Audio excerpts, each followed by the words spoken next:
नमस्कार, VSK स्पेशलमध्ये मी वैशाली आपल्या सगळ्यांचं मनापासून स्वागत आहे.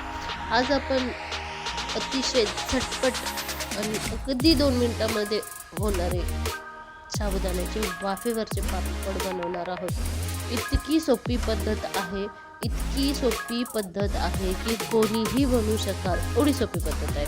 तर चला तर आपण सुरुवातीला या ठिकाणी साबुदाणा जो आहे तो मी स्वच्छ 2 पाण्याने धुवून घेतलेला आहे आणि त्यावरचं पाणी काढून आपला हा साबुदाणा आपण रात्रभर मिनिमम 12 तासासाठी भिजत घालणार आहोत.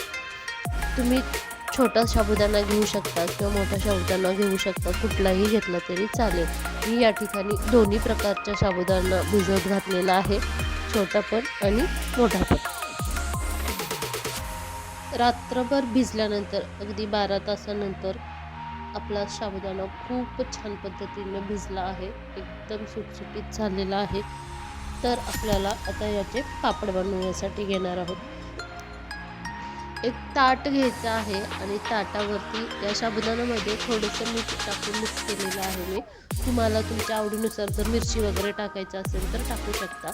मी इथं काहीच टाकणार नाही आहे, फक्त उपवासाचं मीठ तेवढं ॲड केलेलं आहे. आता या ठिकाणी एक ताट घेतलेलं आहे, कारण मी ताटावरतीच हे पापड वाफवणार आहे.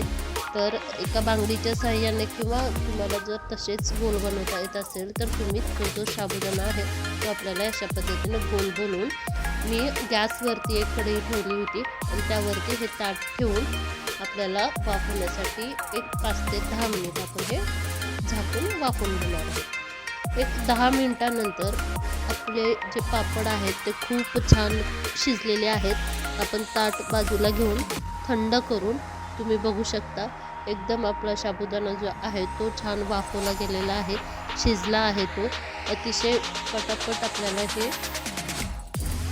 ताटापासून साबुदाण्याचे पापड वेगळे होतात. अशा पद्धतीनं अगदी ट्रान्सपरंट काचेसारखे दिसत आहेत आणि खूप पातळ साबुदाण्याचे पापड आहेत हे.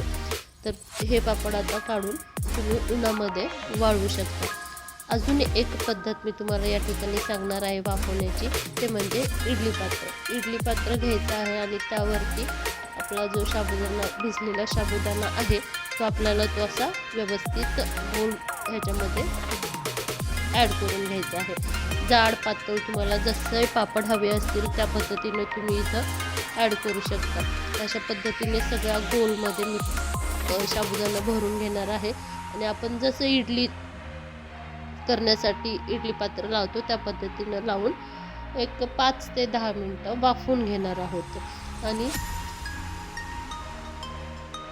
आणि आपले पापड लगेच तयार होईल. इतकी सोपी पद्धत, झटपट, काही पेस्ट शिजवण्याचं टेन्शन नाही ना काही नाही. यामध्ये थोडंसं कलरचे पापड बनवणार आहे, तर त्यासाठी मी थोडंसं फूड कलर ॲड करून मिक्स करून वाफवून घेतले आहेत. हे बघा, एकदम छान असे पापड तयार झालेले आहेत.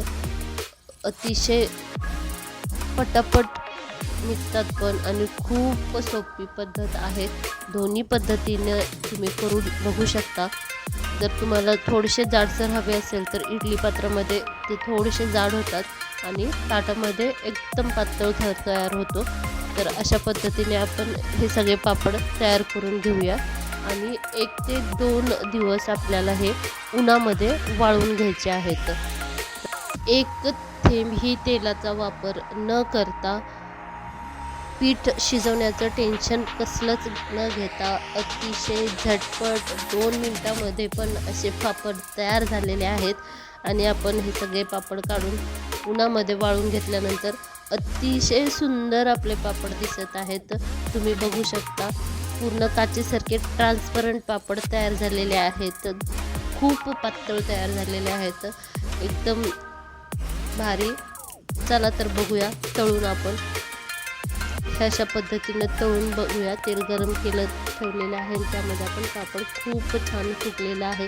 मी मुद्दामून छोटे छोटे बनवलेले आहेत, कारण मला ते आवडतात छोटे छोटे खाण्यासाठी. तुम्ही तुमच्या पद्धतीने मोठे पण बनवू शकता, ताटामध्ये मोठे होतील. तर अशा पद्धतीने एकदम पांढरा शुभ्र अतिशय खुसखुशीत असा पापड तयार झालेला आहेत.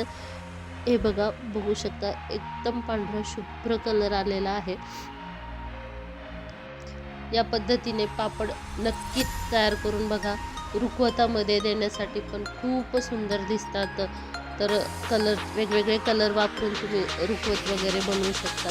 या अशा पद्धतीने आपले सगळे पापड तळून तयार झालेले आहेत. तर चला तर मंडळी, या पापड खायला खूप छान झालेले आहेत. कलरफुल पापड उपवासासाठी बनवा किंवा असेच खाण्यासाठी बनवा. एकदा नक्की ट्राय करा. अगदी पापड आपला खुसखुशीत झालेला आहे. एकदम तुम्ही बघू शकता, एकदम खुसखुशीत पापड झालेला आहे. तर अशा पद्धतीचे वाफेवरचे पापड एकदा नक्की ट्राय करून बघा. काहीच टाईम लागणार नाही किंवा कसलीच झंझट नाही. लगेच तयार होतात आणि खायला एकदम चविष्ट आहेत. उपवासासाठी खाऊ शकता किंवा एरवी पण तुम्ही असेही खाऊ शकता. तर परत भेटूया एका नवीन रेसिपीसोबत VSK स्पेशलमध्ये. आणि हो, व्हिडिओला लाईक, शेअर आणि सबस्क्राईब नक्की करा. धन्यवाद. नमस्कार.